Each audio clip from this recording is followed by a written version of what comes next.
फिर हम अपने कार्यक्रम डॉक्टर स्पीक के साथ आगे बढ़ते हैं। हमारे साथ पैनल ऑफ डॉक्टर्स जुड़ गए हैं। गौतम, बिल्कुल Jyotika, thanks because we are seeing a lot of progress as far as the coronavirus pandemic is concerned. Battling against it in India particularly, the battle is progressing very well, and what we're seeing now is daily the number of cases, the new cases that have been coming up, that number has been going down. It's stayed below 40,000 consistently for more than 15 days perhaps now, and we'll talk about how the battle against coronavirus is going, and the quest for the vaccine as well is now close to fruition. We have doctors with us, Dr. Manjari Tripathi, Professor, Department of Neurology at the All India Institute of Medical Sciences in Delhi.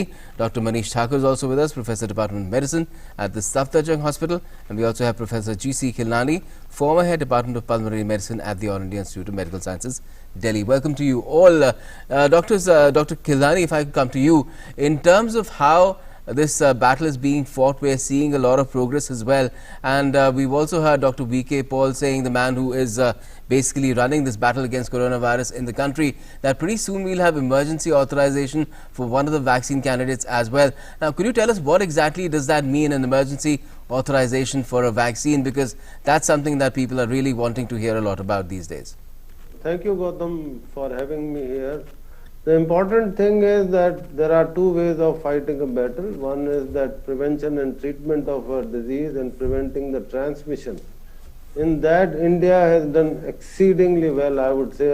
Although there was a spurt during the festive season, we had an escalation of not only numbers, but the severity of infection, which has come down, as you said, less than 40,000 in such a huge population of 130 crores. But now what we are looking at is vaccination. And the mankind has got rid of smallpox. We almost got rid of polio because of vaccine. And vaccine is part of our living, and every child who is born, the vaccine starts right from the day zero when he is born. Now, if you look at the average duration of vaccine preparation and coming into the community, it takes about 10 years. All the vaccines which have come out has taken 10 years, but this is a pandemic situation after the Spanish flu where there is a threat to mankind. So there has been a rapid progress in the first bringing out a vaccine. There are more than 100 candidates, and few candidates have actually seen the light of the day. Normally, if a vaccine is to be tested, it has to be tested in the 4 phases, and we are already in the 3 phases, and sometimes the phase 2 and 3 is combined. Now, the phase 3 vaccine involves giving the vaccine in a controlled manner and testing for a period of, say, almost 1 year, whether it is effective and it is safe. As far as the safety of these vaccines is concerned, is documented. All the vaccines, including the Pfizer vaccine and the Astra vaccine and the Covaxin, which is being now tested in a phase 3 trial where the volunteers are being injected vaccine in a double-blind control trial. That means that half the people get vaccine, half the people do not get vaccine. Now, there is no time to wait for more than a year to see the results of this. So therefore, the emergency authorization means that in the view of the emergency situation which is there in terms of COVID, shortening the follow-up period and opening up the courts prematurely and looking at the benefit of the vaccine and applying to the appropriate authority for what you call as emergency authorization, which has been given in the treatment as far as the remdesivir was concerned. Same is being done for the vaccines also, so that instead of waiting for a period of 1 or 2 years of follow-up, you do look at the shorter follow-up, right, document the benefit and give an emergency authorization looking at the data little before time. Ji ji, doctor Manisha, आपके पास आएंगे। अभी professor Khilnani ने बताया किस तरह से जो vaccine है वो कितनी सुरक्षित हो सकती है, किस तरह से वो काम आएगी। बहुत सारे लोगों में ये बहुत सारे इस तरह के सवाल भी हैं कि जब वैक्सीन आएगी तो आम आदमी तक, हम तक कब पहुंचेगी, क्या प्रोटोकॉल फॉलो किया जाएगा, किस तरह से जो प्राथमिकता है वो वैक्सीन को दी जाएगी अगर इमरजेंसी अप्रूवल मिल जाता है और इसकी शुरुआत हो जाती है। देखिए, जैसे कि आप सभी जानते हैं, हमारी सरकार भी बार बार ये बता रही है कि अगले 1 या 2 महीनों में, मतलब अगले साल के शुरुआती दौर में हमारे देश में भी वैक्सीनेशन शुरू होने वाला है। और सरकार की तरफ से कहा गया है कि जो सबसे ज़्यादा वल्नरेबल लोग हैं, जो हेल्थ केयर वर्कर हैं, अर्थात जो डॉक्टर्स हैं, जो फ्रंट लाइन वॉरियर्स हैं, डॉक्टर्स, वो सबसे ज़्यादा इन्फेक्टिविटी के चांसेस उनमें हैं। तो सबसे पहले वैक्सीन की डोज उन डॉक्टर्स को और पैरामेडिकल स्टाफ को दी जाएगी जो अप्रॉक्सीमेटली 1 करोड़ पॉपुलेशन को बिलोंग करती है। उसके बाद फ्रंट लाइन वर्कर्स को वैक्सीनेशन दिया जाएगा। फ्रंट लाइन वर्कर्स का मतलब है, आपने देखा होगा कि जो पुलिस में लोग काम करते हैं या फिर और बहुत सारे सपोर्ट सिस्टम जो अस्पताल में काम करते हैं, या सफाई के अभियान में जिन लोगों ने इस कोविड बैटल में लड़ने में बहुत ही साथ दिया है, उनको ये वैक्सीन दी जाएगी। तीसरा नंबर उन लोगों का आएगा जो 50 साल से ऊपर के लोग हैं, क्योंकि ये देखा गया है कि सिवियरिटी ऑफ कोरोना डिजीज जो है वो ज़्यादातर उम्र ज़्यादा होने पर ज़्यादा देखी गई है। तो 50 साल से ऊपर के लोगों का नंबर 3 है। और उसके बाद फिर चौथा नंबर उन लोगों का आएगा जो 50 साल से कम उम्र के हैं, लेकिन उनको किसी प्रकार की सिवियर कोमॉर्बिडिटी है, जैसे कि शुगर के मरीज हैं या फिर वो कोई और इम्यूनो कॉम्प्रोमाइज्ड डिजीज की दवाई ले रहे हैं, या उनको ब्लड प्रेशर है जी। तो इस प्रकार चौथा 50 साल से नीचे लोग विद कोमॉर्बिडिटी, और 5वां नंबर उन लोगों को आएगा जो हेल्दी इंडिविजुअल हैं। तो इस प्रकार से ये वैक्सीन जो है ये प्रायोरिटाइज की जाएगी जैसे जैसे इसका प्रोडक्शन होगा, और धीरे धीरे ये सभी लोगों को मिल जाएगी। मतलब उम्मीद है कि मई और जून तक, मतलब इस साल, अगले साल के नेक्स्ट 6 मंथ्स में ये वैक्सीन हर व्यक्ति तक पहुंच जाएगी जी। Wonderful. That sounds great. Let's hope that things work out that way as well as planned. Dr. Manjari Tripathi, if I could come to you as a neurologist, just wanted to ask you in terms of in the case of after the COVID infection, one does recover, but a lot of long COVID symptoms are also mentioned these days, and people also talk about some sort of a neurological impact. They are saying that people encounter something called brain fog as well. As a neurologist, have you come across these cases yourself, and what is the extent of the impact of of COVID infection being of such nature among post-COVID patients? Yes, definitely. This is happening. It's not that COVID has come and COVID has gone on that particular individual. We are seeing post-COVID patients developing neurological issues.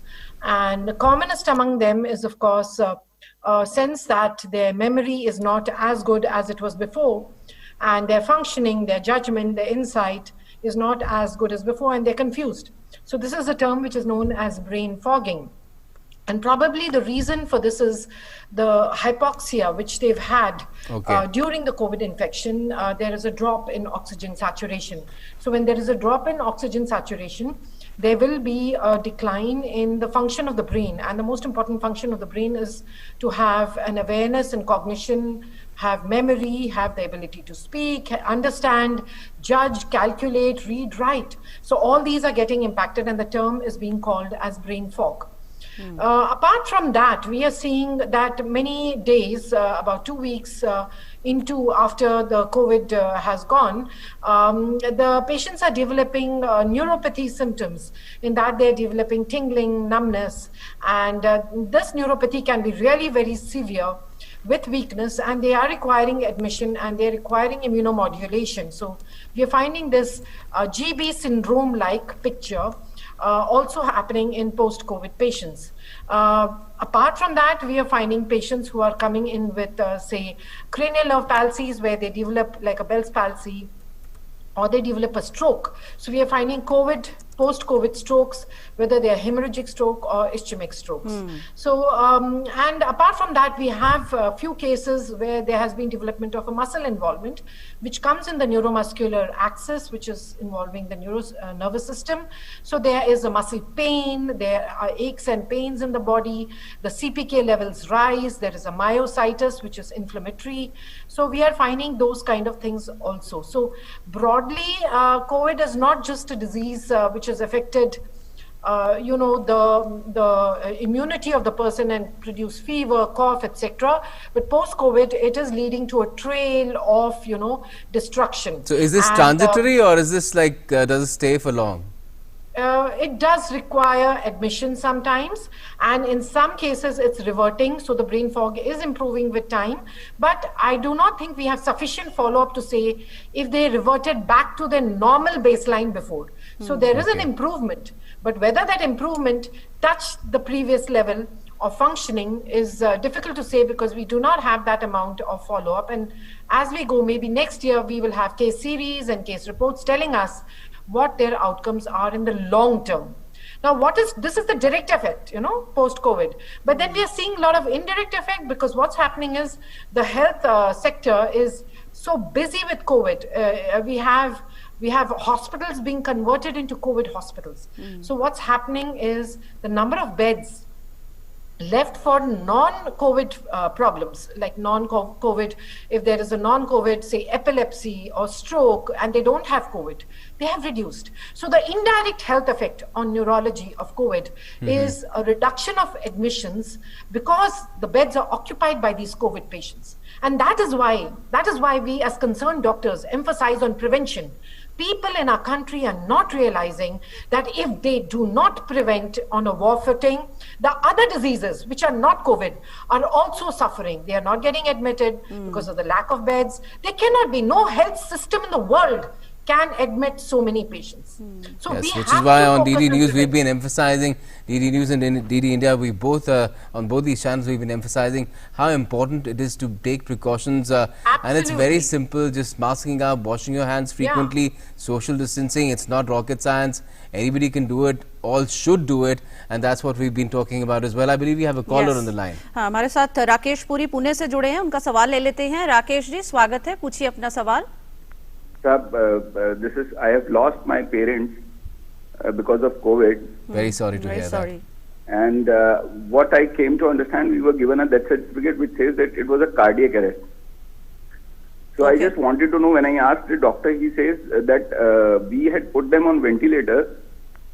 There was content of carbon dioxide was increased, and that has hurt the patient for cardiac arrest.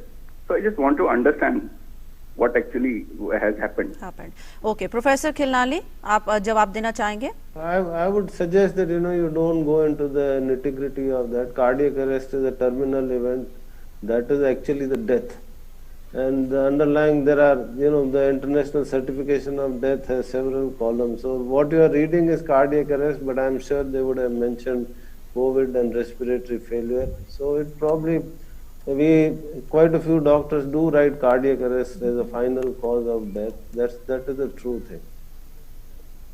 Right एक और सवाल हमारे पास online आया हुआ है, ये पूछना चाह रहे हैं कि studies have shown that as soon as the vaccine administered into a human body it shows slight symptoms such as fever और बॉडी एक्स और other related to COVID-19 virus depicting that the vaccine is working.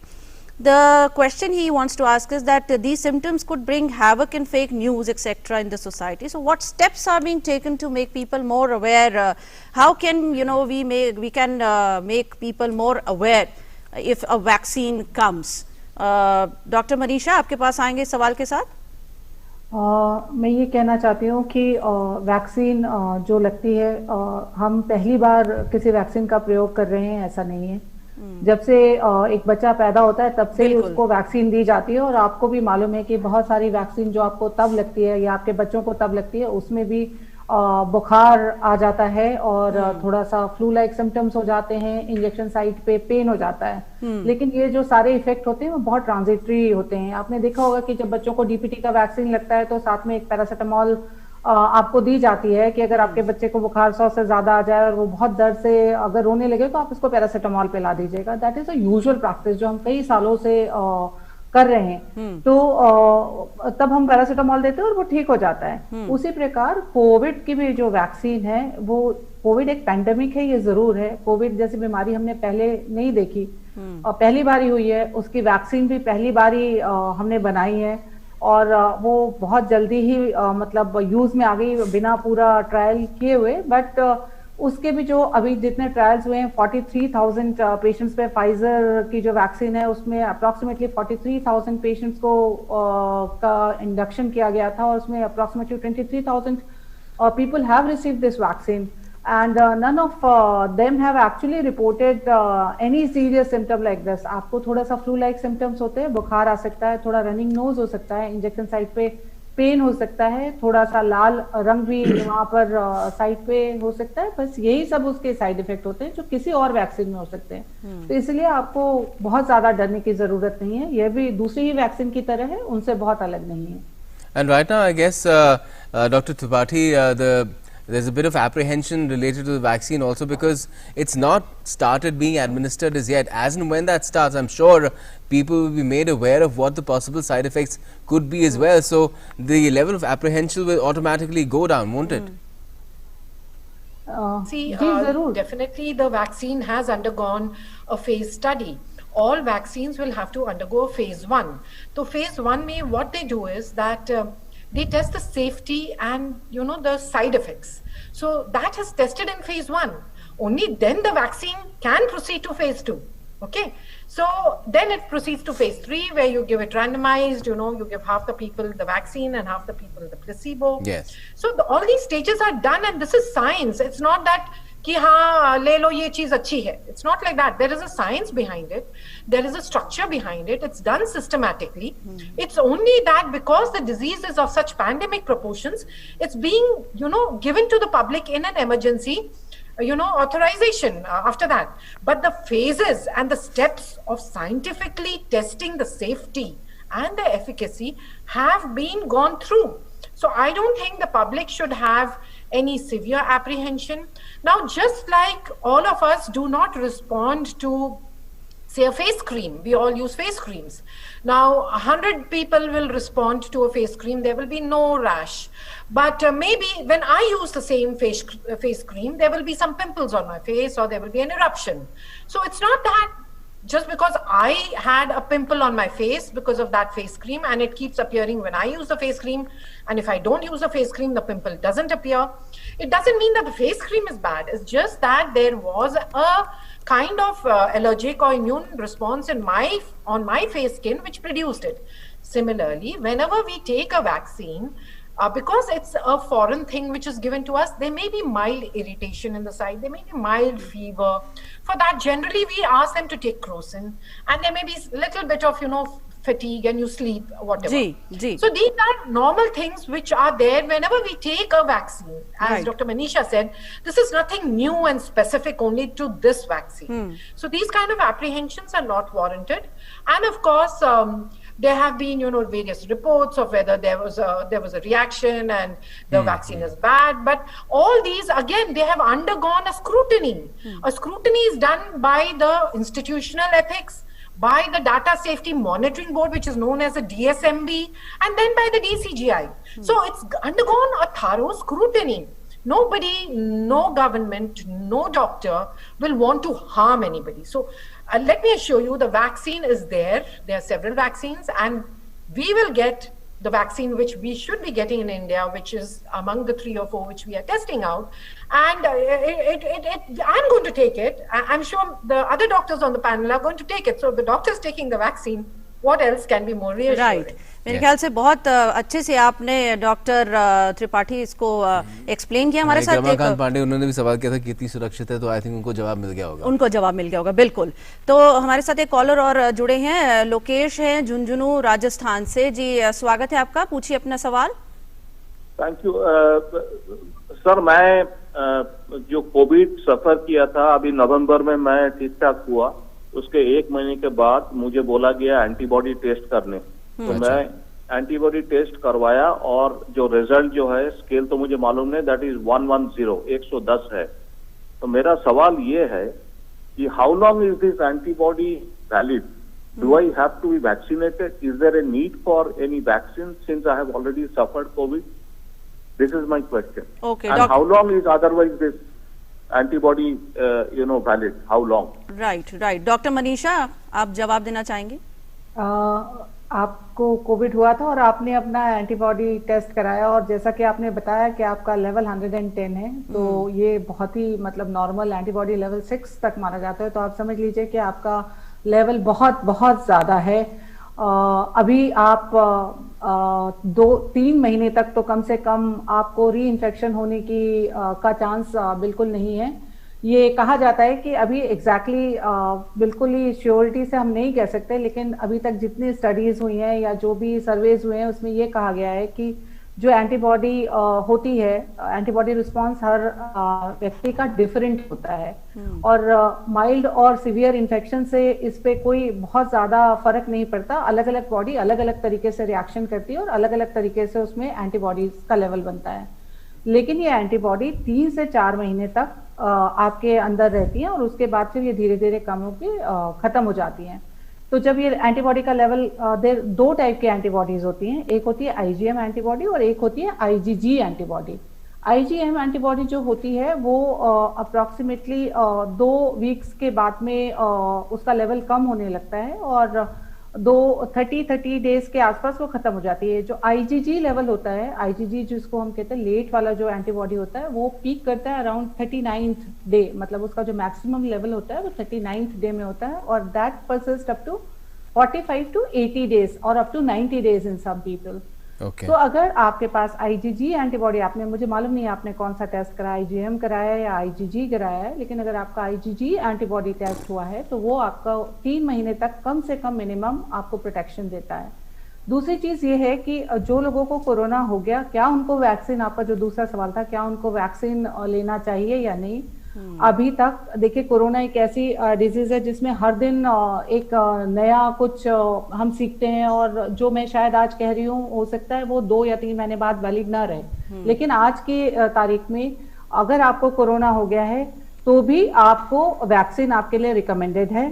आप priority list में शायद उतने ऊपर नहीं है, हो सकता है जब आप वैक्सीन देने की बारी आएगी तो आप शायद प्रायोरिटी लिस्ट में सबसे नीचे होंगे, आप उन आखिरी लोगों में से होंगे जिनको वैक्सीन दी जाएगी, लेकिन it is recommended to give vaccine even to the people who are affected with corona because chances of reinfection are there. मतलब बहुत सारे केसेस ऐसे हैं जिनको एक बार कोरोना हो गया, वो निगेटिव हो गए, बिल्कुल ठीक हो गए, उसके बाद हमने भी अपने अस्पताल में बहुत लोगों को ऐसे देखा है जिनका एक बार कोरोना होने के बाद, वो ठीक होने के बाद दोबारा वापस उसी तरीके से सिम्टोमेटिक होके, मतलब दोबारा उनको बुखार आया, दोबारा गला खराब हुआ, दोबारा सांस लेने में तकलीफ हुई और जब दोबारा उनका टेस्ट किया गया तो वो दोबारा से कोरोना पॉजिटिव थे। तो दैट वाज री इन्फेक्शन। सो री infection is very very common, इसलिए ये कहा गया है कि जिनको हो गया है कोरोना उनको भी वैक्सीन देनी है और 2 डोजेस में देनी है। जी, बहुत सारे अहम सवालों का जवाब आपने बहुत क्लैरिटी से दिया है डॉक्टर साहब। प्रोफेसर खिलनाली, आपके पास आएंगे एक सवाल के साथ, ये पूछना चाह रही हैं कि इनको कोविड से उभरे हुए 2 महीने से ऊपर का वक्त हो गया है, लेकिन अभी भी इनकी खांसी ठीक नहीं हो रही है और ये काफी, और जब ये रात में सोती है तब ये काफी परेशान होती हैं। इनकी उम्र करीबन 48 साल। देखिए, ऐसा है कि कोविड प्राइमरीली जो है ना वो निमोनिया करता है और उसके अलावा जो कोविड के जो बाकी सिम्टम जो कुछ लंबे समय तक चलते हैं उसमें हमको समझना है कि कमजोरी होना, फटीग होना, शाम को थकावट होना, रात को नींद का डिस्टरबेंस होना और थोड़ा सा डिप्रेशन होना, थोड़ी सी एंग्जाइटी होना, पसीना आना, बुखार सा लगना लेकिन थर्मामीटर में बुखार ना आना, ये कॉमन सिम्टम है और टेस्ट और स्मेल धीरे धीरे वापस आता है। लेकिन जो लंग का इन्वॉल्वमेंट है, जो निमोनिया है, उसमें करीब 2 से 5% के बीच के लोगों में रेजिडुअल फाइब्रोसिस हम इसको कहते हैं कि उनको जैसे चोट लग जाती है तो निशान हो जाता है, उसी तरह से जो लंग में थोड़ा सा फाइब्रोसिस हो सकता है। तो कुछ लोगों को ये फाइब्रोसिस हो जाता है जिसकी वजह से उनकी जो शारीरिक क्षमता होती है, एक्सरसाइज कैपेसिटी, वो कम हो जाती है, ऑक्सीजन लेवल भी कई बार कम हो जाता है।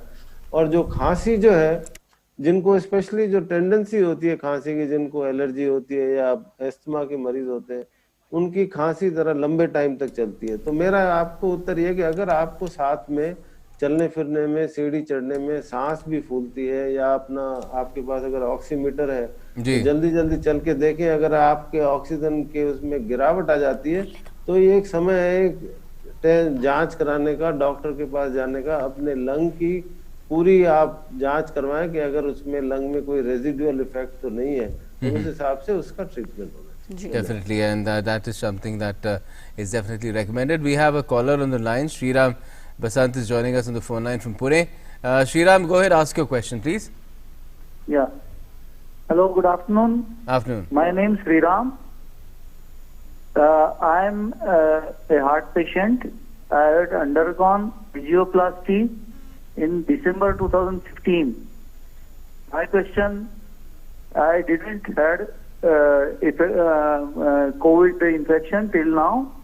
What will be the impact of vaccination? Okay क्या इम्पैक्ट होगा वैक्सीनेशन का अगर ये लेते हैं? 2-3 साल पहले ये हार्ट पेशेंट ये रह चुके हैं, Angioplasty हुई थी एंजियोप्लास्टी भी। No doctor impact on him. He will be as good as anybody to respond to vaccine. Okay. Okay Okay, great. We have another question that's a slightly technical one. Advocate Prabhat Kashyap asking us on the Facebook that a new drug called Molnupiravir has been shown to stop the transmission of SARS-CoV-2, that's this particular virus, within 24 hours. In the case of ferrets, the drug was shown to completely suppress transmission of SARS-CoV-2 in 24 hours. The drug is now in advanced phase 2-3 human trials at multiple centers. This is the first demonstration of an orally available drug to rapidly block SARS-CoV-2 transmission. Can it be modified to be used to stop transmission of COVID-19 as well? Will it be a game changer? Dr. Thakur, if you could respond to that. देखिए, आपने ये जो report जो ये बता रहे हैं वो हमने भी पढ़ी है, वो सच है। अभी ये एक्सपेरिमेंटल बेसिस पे इसका एक्सपेरिमेंट किया गया और रिजल्ट्स काफ़ी अच्छे आए हैं। जब भी कोई ड्रग लॉन्च होती है या जब भी कोई नई ड्रग इजाद की जाती है तो उनका सबसे पहला ट्रायल जो होता है वो एनिमल्स पे या एनिमल्स जैसे चूहों पे इस तरीके से किया जाता है और उसके रिस्पांस को देखकर ही वो ह्यूमन ट्रायल्स के लिए यूज की जाती हैं। तो जो आप ड्रग कह रहे हैं उसका जो फर्स्ट ट्रायल किया गया था वो काफ़ी अच्छा उसका रिजल्ट है। तो होपफुली वो आगे भी उसके ट्रायल्स होंगे और जितना इफेक्ट उसने दिखाया है हमें उम्मीद है कि उतना ही इफेक्टिव वो ह्यूमन बींग्स पे भी होगी। और अगर ये सच पाया गया और अगर इसने सच में 24 घंटों में ह्यूमन टू ह्यूमन ट्रांसमिशन को कटल कर दिया या स्टॉप कर दिया तो ये सच में एक रिवॉल्यूशनरी ड्रग कही जाएगी। But it will be a drug, won't it, Dr. Thakur? It won't be like a vaccine because vaccine gives a longer period immunity, and a drug you'll probably have to ingest on a daily basis. No, it will be a drug. It won't be a vaccine.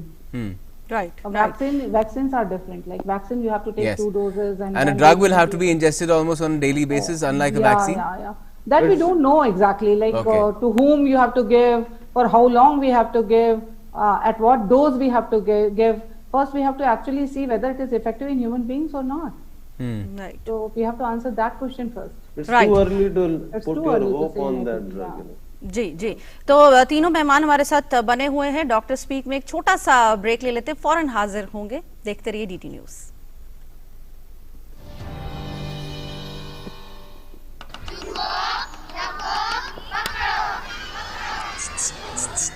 अच्छे समझ गए सब? Good, very good. एक बार फिर करेंगे। भूकंप आते ही खुली जगह में जाओ, ना जा पाए तो पहले झुको, सर को ढको, किसी चीज को मजबूती से पकड़ो या किसी कोने में सर ढककर खड़े हो जाओ। आप भी भूकंप से बचना सीखिए। तैयारी में है समझदारी। आपके हित में तत्पर NDA में। देश का ईमानदार टैक्स पेयर राष्ट्र निर्माण में बहुत बड़ी भूमिका निभाता है। जब देश के ईमानदार टैक्स पेयर का जीवन आसान बनता है, वो आगे बढ़ता है, तो देश का भी विकास होता है, देश भी आगे बढ़ता है। प्रधानमंत्री जी के इसी विजन को लेकर जब देश का सजग और जिम्मेदार करदाता एडवांस टैक्स भरता है तो आत्मनिर्भर भारत के निर्माण का देश का संकल्प और विश्वास और मजबूत होता है। तो अपने आयकर की कुल अग्रिम राशि का 75% 15 दिसंबर 2020 तक अवश्य अदा करें। कंपनीज, कॉर्पोरेट्स के अतिरिक्त वे व्यक्ति या सैलरीड एम्प्लॉयज जिनकी TDS या TCS कटने के बाद भी कर देयता 10,000 या उससे अधिक है, एडवांस टैक्स देना आवश्यक है। हर जोखिम से निकल कर फसल आए, सुरक्षित हो जाए। फसल बीमा से हर किसान अब आत्मनिर्भर हो जाए। अब सूखा पड़े या बाढ़ आ जाए, कोई डर नहीं। अब ओले पड़े या कीट पतंगे फसल खा जाए, कोई फिक्र नहीं। अब कैसी भी आपदा हमारी फसल पे आ जाए, क्षति होने पर हमारे दावों का उचित भुगतान मिलता है, क्योंकि हमने लिया है प्रधानमंत्री फसल बीमा। बुआई से फसल कटाई तक हर जोखिम का दावा, न्यूनतम प्रीमियम पर अधिकतम भुगतान का वादा। योजना से हर साल जुड़ रहे हैं 5 करोड़ से ज्यादा किसान। अब आपकी है बारी। नजदीकी कृषि कार्यालय, सहकारी समिति, बैंक शाखा, अधिकृत बीमा कंपनी या जन सेवा केंद्र में स्वेच्छा से करा सकते हैं पंजीकरण। फसल बीमा पोर्टल या फसल बीमा ऐप द्वारा भी किया जा सकता है पंजीकरण। प्रधानमंत्री फसल बीमा योजना, आपकी फसलों का संपूर्ण सुरक्षा कवच। कृषि एवं किसान कल्याण मंत्रालय, भारत सरकार। ब्रेक के बाद आपका स्वागत है। आप देख रहे हैं डॉक्टर स्पीक और आपके सभी सवालों का जवाब देने के लिए हमारे साथ हमारे 3 मेहमान बने हुए। हमारे साथ डॉक्टर मंजरी त्रिपाठी हैं, professor department of neurology AIIMS, doctor Manisha Thakur हैं, professor department of medicine Safdarjung अस्पताल से, और प्रोफेसर जीसी खिलनानी है, former head department of pulmonary medicine AIIMS से।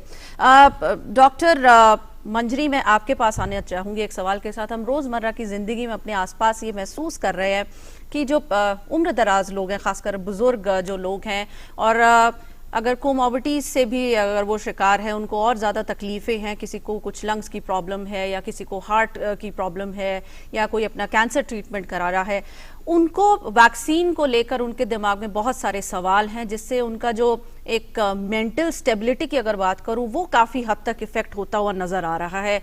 काफ़ी एंग्जाइटी, स्ट्रेस जैसी चीज़ें उनमें देखने में सामने आ रही है। क्या आप सलाह देना चाहेंगी इन तमाम उम्र दराज लोगों को कि ये जो स्थिति है इससे हमें जूझना है, हमें पैनिक नहीं होना है, अपनी जो तकलीफ है उसका इलाज रेगुलर तरीके से कराना है, और वैक्सीन जब आएगी तो जाहिर है वो सब तक पहुंचेगी? बिल्कुल ऐसा है कि जैसे कि डॉक्टर मनीषा ने समझाया कि वैक्सीन जो आएगी वो पहले doctors, health care workers, frontline workers उनमें बटेगी, और एल्डरली उसके बाद मतलब होंगे। तो ऐसा नहीं है कि वैक्सीन नहीं मिलेगी, वैक्सीन मिलेगी उनको भी। बट जब तक वैक्सीन नहीं मिलती, देखिए वैक्सीन की भी अपनी खुद की लिमिटेशन है। कई वैक्सीन हैं जिनकी एफिकेसी 60 to 70% है, कई है जिनकी एफिकेसी 90% है। अब 60-70% वाली वैक्सीन जो है वो 30% नॉन एफिकेशियस हुई, तो हो सकता है कि वैक्सीन लेने के बाद भी हल्का फुल्का इन्फेक्शन हो सकता है। तो जो मैं मानती हूँ कि वैक्सीन तो हम सब लेंगे और सबको मिलेगी, पर वैक्सीन ही एक जवाब नहीं है। जो पहला वैक्सीन है वो फिर भी मास्क, हाथ धोना और सफाई से रहना, भीड़ भाड़ में नहीं जाना, जितना हो सके ऑनलाइन या फिर विदाउट कांटेक्ट हम बाहर जाएं और रहें, फिजिकल कांटेक्ट लिमिटेड करें, और अगर हम ये सारे सोशली डिस्टेंस रहें या फिजिकली डिस्टेंस रहें, सोशली नेटवर्क रहें, तो ये बहुत जरूरी है कि जो बुजुर्ग लोग हैं वो अपना नेटवर्क बनाएं, सोशल नेटवर्क पे ही सही, so that they can share jokes, they can share matters of life, they can share their sadness, they can share their apprehensions, so that there is no negativity build up, because with negativity I do not think we can achieve anything. Okay. We have to be able to do things with what we have in the circumstances we have.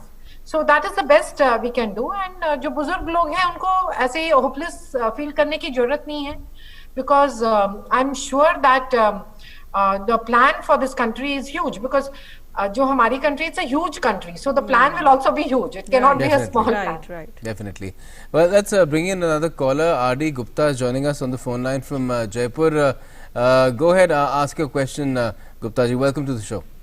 मैं जयपुर से बोल रहा हूँ जी, बोलिए। As 77 साल है, मेरे corona हुआ था और नेगेटिव हो गया है।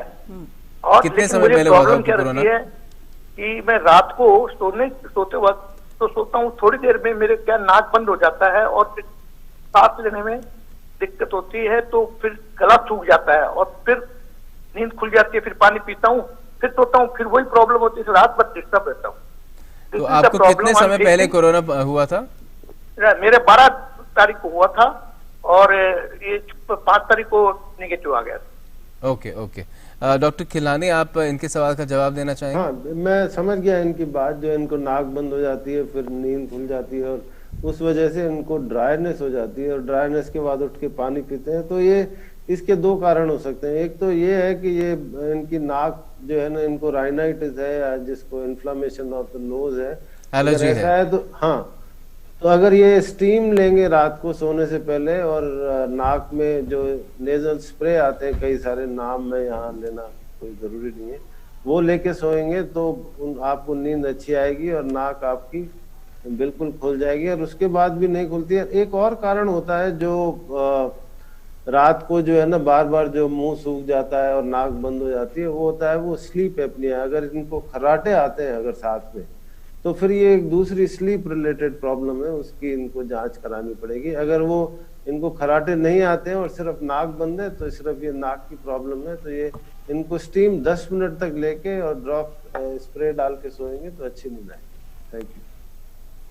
और क्या स्टीम लेते हुए डॉक्टर साहब उसमें कुछ डालना भी चाहिए पानी में, गर्म पानी में? नहीं, कुछ डालने की जरूरत नहीं होती। स्टीम प्रॉपरली लेना, और जो इलेक्ट्रिसिटी का जो स्टीम से जिससे लेते हैं, लेकिन अक्सर ये मैंने देखा है, क्योंकि ये मेरा विषय है, कि लोग स्टीम 2-3 मिनट लेके फिर थक जाते हैं, फिर बंद कर देते हैं। तो मेरी ये सलाह है कि अपने मोबाइल से 10 मिनट का टाइमर लगा के और 10 मिनट तक स्टीम लें और उसके बाद जो है ना नाक साफ करके और नाक को में दवाई डाल के सोएंगे तो एकदम नाक खुल जाएगी। और अब दूसरा है कि कमरे का टेम्परेचर बिल्कुल, अगर ठंड से एक्सपोजर होगा ना सिर का, तो फिर नाक बंद होने के चांस होता है। तो टेम्परेचर 25-26 डिग्री के आसपास रखेंगे। तो वो हर एक का अलग अलग होता है, लेकिन अमूमन साइंटिफिकली ये कहा जाता है कि 21 से 26 डिग्री टेम्परेचर शरीर के लिए ठीक होता है। और अपने आप को प्रॉपरली कवर करके सोएं। और अगर सिर कवर करके सोएंगे टोपी पहन के, तो और भी ज्यादा कंफर्ट मिलेगा। और सर्दियों में तो स्टीम लेने का एक बड़ा अच्छा नुस्खा ये भी होता है डॉक्टर साहब कि बाथरूम में बंद कर ले अपने आप को और गर्म पानी चला दे, अपने आप ही पूरा बाथरूम स्टीम से भर जाएगा। वो बेस्ट जरिया होता है। उससे बाथरूम को ही फायदा होगा, आपको फायदा नहीं होगा। चलिए गौतम, ये नुस्खा ये आपका नुस्खा कारगर नहीं है। डॉक्टर मनीषा आपके पास एक सवाल के साथ आते हैं, पूछना चाह रहे हैं कि क्या मैं अपने बच्चे को रेगुलर जो उसकी वैक्सीनेशन है उसके लिए उसके पीडियाट्रिशियन के पास ले जा सकती हूँ, आगे बढ़ सकती हूँ? आप बिल्कुल ले जा सकते हैं। मुझे तो लगता है कि ये कोई सवाल ही नहीं है। अगर बच्चे को वैक्सीनेशन चाहिए तो उसे चाहिए। जो वैक्सीन जिन बीमारियों के अगेंस्ट हम लगाते हैं किसी बच्चे को, वो बहुत ही खतरनाक है। और हमारे पास उनकी बहुत ही शर्तिया वैक्सीन है जिससे कि उनका पूरा बचाव हो जाता है। ये कोविड वाला तो जो है बच्चों को बहुत माइल्ड इन्फेक्शन ही होता है। बच्चों को तो इतना ज़्यादा कुछ देखा नहीं गया है कि अगर कोविड होता भी है तो बहुत सीवियर फॉर्म में नहीं होता, एल्डरली लोगों को होता है। तो आप डेफिनेटली अपने बच्चों को ले जाइए। लेकिन मैं फिर वही बात कहूँगी कि जब भी आप बाहर जा रहे हैं या अपने बच्चे को लेकर बाहर जा रहे हैं, तो बेटर होगा कि आप एक अपॉइंटमेंट से अगर जा सकते हैं तो बेटर है। अगर आप अपॉइंटमेंट वाली सुविधा में नहीं जा रहे हैं, तो जब एक बच्चे को अंदर वैक्सीन लग रही है तो आप वहां पर ना घुसें, आप थोड़े बाहर वेट करें। दूसरे जो वेटिंग एरिया है उसमें भी आप सोशल डिस्टेंसिंग बना के रखें। आप खुद मास्क पहने, आप अपने बच्चे को भी मास्क पहनाएं और उसके बाद आप बिल्कुल वैक्सीन लगा सकते हैं। उसमें कोई नहीं जाने जैसी कोई बात ही नहीं है। Okay, great. Dr. Tripathi, in terms of again the connection between neurology and this post-COVID symptoms, even the loss of smell and taste, is that also in some ways a neurological symptom? Yes. So COVID, we know that when someone gets COVID, there is a possibility in about 30 to 60% of patients to have a loss of sense of smell and taste. This is because the nerve which carries the sensation of the smell is in the roof of the nose. There is a plate there, and on that nerve is going. It's like a channi, that plate on the nose. Okay. So when the virus enters, it is believed that the virus enters and affects the nerve through that cribriform plate. It's called the cribriform plate. The nerve is going, and so it affects the nerves and around that, the nerves which are carrying the sensation of the sense of smell. So this is one of the main reasons that sense of smell loss is one of the classical clinical features during the COVID infection, not post, during the COVID infection. And this is probably the strongest indicator that the nervous system is definitely involved in COVID. Right एक collar हमारे साथ जुड़े हैं, राजीव गुप्ता हैं चंडीगढ़ से। जी स्वागत है आपका, पूछिए अपना सवाल। मैडम मैं ये पूछना चाह रहा था कि जैसे अभी काफी इससे रिलेटेड बात चल रही है अपना जो वैक्सीन से रिलेटेड, तो मेरा सवाल ये है कि जब वैक्सीन किसी को लग जाएगा तो वो तो ठीक है, ही विल बी मतलब he will become immune against this corona virus, but वो कितना आगे स्प्रेड करने में कितना रोक पाएगा वो खुद, कि उसमें खुद में तो नहीं इतने वायरस रहेंगे कि वो खुद तो बचा रहेगा मगर दूसरों को मतलब फैला सकता है, वो थोड़ा सा मैं जानना चाह रहा था। और इस सवाल का जवाब मैं कई दिनों से मेरे दिमाग में घूम रहा है मगर कहीं मेरे को मिल नहीं पा रहा है। जी प्रोफेसर खिलनाली, आप सवाल का जवाब देना चाहेंगे? ये एक्चुअली बहुत तरह के डर और भ्रम सबके दिमाग में। अगर आपको कोरोना इन्फेक्शन से बचेंगे वैक्सीन की वजह से तो कोई प्रश्न ही नहीं है कि आप उसको फैलाएंगे। फैलाता कौन है? फैलाता वही है जिसको खुद को बीमारी होती है, इन्फेक्शन होता है, चाहे सिम्टोमेटिक हो चाहे एसिम्टोमेटिक। तो हम ये उम्मीद करते हैं ये वैक्सीन 60 से 90 और 95% लोगों में जब ये लगेगी तो उसके वैक्सीन शुरू में लगने के 45 दिन बाद आपकी इम्यूनिटी शुरू होगी। ये मत सोचिएगा कि आज वैक्सीन लगाई तो आज से ही आप इम्यून हो जाएंगे और उसके बाद आपको इन्फेक्शन नहीं होगा तो आप उसको फैला नहीं पाएंगे। लेकिन मैं थोड़ा ये भी बताना चाहता हूँ कि वैक्सीन से एक्सपेक्टेशन बहुत रखनी चाहिए, बहुत ज्यादा रखनी चाहिए, लेकिन you can't beat the time. और मेरा ये सोचना है कि कम से कम 1 से 2 साल लग जाएंगे हमें हर्ड इम्यूनिटी अटेन करने में इस वैक्सीन के जरिए भी। तो इसलिए जो हमारी जो दूसरी जो प्रिवेंटिव स्ट्रेटजीज हैं जिनके बारे में हम सुबह दोपहर शाम को बात करते हैं, मैं फिर से नहीं बोलूंगा, लेकिन वो अभी 1-2 साल तक कंटिन्यू करनी पड़ेंगी हम लोगों को। बिल्कुल। I remember very distinctly, I mean, one of the statements from the President-elect of the US, Joe Biden, is that he said even after the vaccine has been administered, we start putting it, I would appeal to people to at least keep taking all precautions, particularly masking up for 100 days at least. So that's how important masking up will still remain even after vaccination. We'll take a quick commercial break at this point. I'll request our doctor guests to stay with us and you to keep dialing in or leaving your queries on Facebook. We have still some more time to go. Stay with DD News.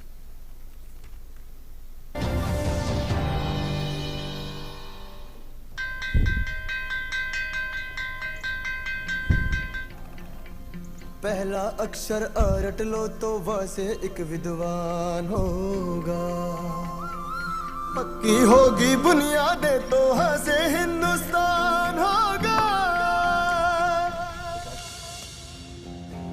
खेल करो, शुरुआत करो, करो तो पक्की बात करो। Wonder cement, एक परफेक्ट शुरुआत।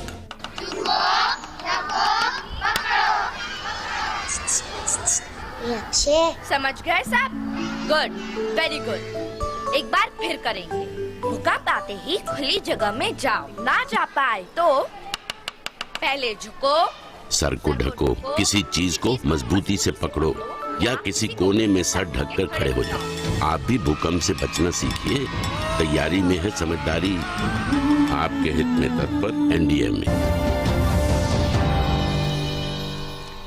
स्वागत है आपका डॉक्टर स्पीक में। और डॉक्टर स्पीक में हमारे मेहमान लगातार हमारे साथ बने हुए हैं और आपके सवालों का जवाब दे रहे हैं। डॉक्टर मंजरी त्रिपाठी, डॉक्टर मनीषा ठाकुर और प्रोफेसर जीसी खिलनाली हमारे साथ बने हुए हैं। डॉक्टर मनीषा, हमारे पास एक सवाल आया है। ऑल्दो एक बहुत लंबा वक्त अब हमने निकाला है, लोग वर्क फ्रॉम होम कर रहे हैं, बहुत लंबा वक्त हमने निकाला है लॉकडाउन में भी, और अभी भी बार बार ये अपील की जाती है कि अगर आपको कोई काम नहीं है तो घर से निकलना अवॉइड ही करें क्योंकि जो स्थिति है। ऐसे में एक सवाल ये पूछना चाह रहे हैं कि कोविड पॉजिटिव पेशेंट्स एक बार नेगेटिव हो गए तो क्या वो मार्केट या किसी पार्टी या गेट टुगेदर में जा सकते हैं या नहीं, और ऐसे में पेशेंट्स नेगेटिव हो जाने के बाद भी दूसरों को इन्फेक्ट कर सकते हैं या नहीं? देखिए, सबसे पहले आप ये समझ लीजिए कि इन्फेक्शन एक व्यक्ति से दूसरे व्यक्ति को किस तरह होता है और क्यों होता है। और इन्फेक्शन, जब हम कहते हैं कि इन्फेक्शन हो गया आपको, तो इसका मतलब है कि जो वायरस SARS-CoV-2 वायरस है वो हवा के माध्यम से आपके नाक या मुंह के रास्ते आपके शरीर के अंदर चला गया और वो वहाँ पर जाकर वो सेल के साथ अटैच हो गया और उसके बाद वो लंग्स में जाके और पूरे बॉडी में जाके उसने अपने डिफरेंट टाइप के इफेक्ट्स दिखाए।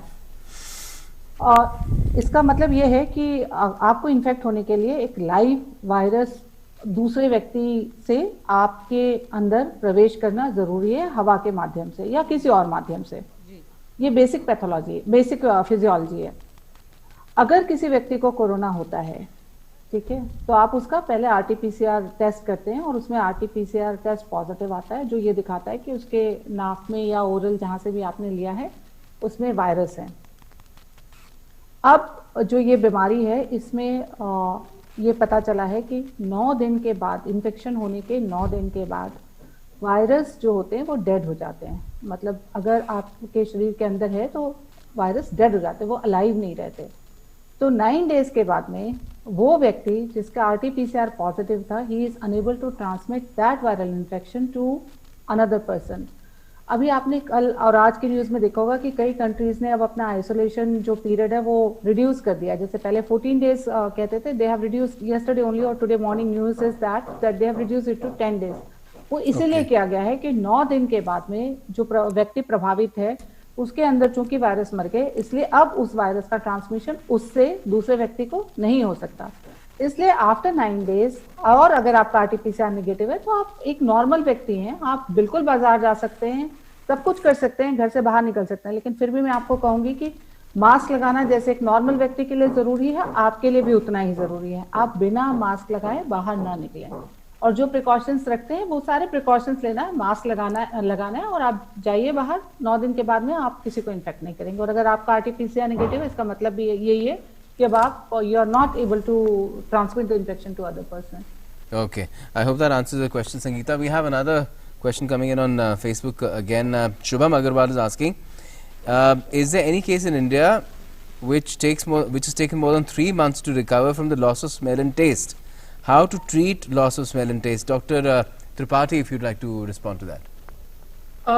Loss of smell and taste generally comes in 5 to 7 days after during the infection. So it's not, and sometimes it can be the presenting feature also. So loss of sense and taste is transient. It doesn't last for months, like 7, 8, 9 months. I have not heard of that. But however, there are other causes of loss of smell and taste, and prominent among that is because we are, largely a vegetarian country, is the lack of a vitamin in our body of vitamin B12. So suppose corona infection has happened to somebody who's already B12 deficient, then this loss of smell and taste can persist for a longer time. Okay. Hence, it is necessary that when we have corona, we not only consume vitamin C, we also consume vitamin B complex, B12, and along with zinc, and along with, calcium and vitamin D. So all these are the spectrum of vitamins which have to be taken if we have corona, so that if we have any undetected vitamin deficiency in our body, particularly the B12 complex, then this loss of smell and taste should not. I just wanted to add a question. What you are answering is कि अगर corona से हम recover हो जाते हैं तो उसके कितनी देर बाद हम ये मल्टीविटामिन्स या फिर एक्स्ट्रा सप्लीमेंट्स लेना यूज करना शुरू कर सकते हैं? देखिए, I think personally, if the diet is good, then maybe after a month or so we can resume to a normal diet. By normal diet, I mean fruits, green leafy vegetables, sprouts, high protein diet. But sometimes due to various reasons, the diet is not balanced. Particularly nowadays, we are not having a balanced diet in our menus because somebody is on some kind of fadism, or some households will cook only particular kind of items. So where we have a non-balanced diet which doesn't have the complete spectrum of fruits, vegetables, leafy greens, sprouts, milk, etc., it is essential that we take supplements. Yes. Right, ma'am, that's right. आज के हमारे इस कार्यक्रम में बस इतना ही। हमारे तमाम doctors, doctor Manjari Tripathi, doctor Manisha Thakur और प्रोफेसर जीसी खिलनानी, आप सभी हमारे साथ बने, अपना वक्त आपने हमारे साथ बांटा, हमारे तमाम दर्शकों के सवालों के जवाब दिए। बहुत बहुत शुक्रिया आप सभी का, इतनी महत्वपूर्ण जानकारी भी आपने हमारे साथ बांटी है। बहुत शुक्रिया आपका हमारे साथ जुड़े रहने के लिए। Thank you for joining us, and let me just remind you that Dr. Speak will be back tomorrow, but at a different time at 3:30 p.m. It will be a half-an-hour show, so do join in if you have any queries there as well. That's how it stays for the entire week, and then the weekend again is back at 2 p.m. Right. Thanks for watching.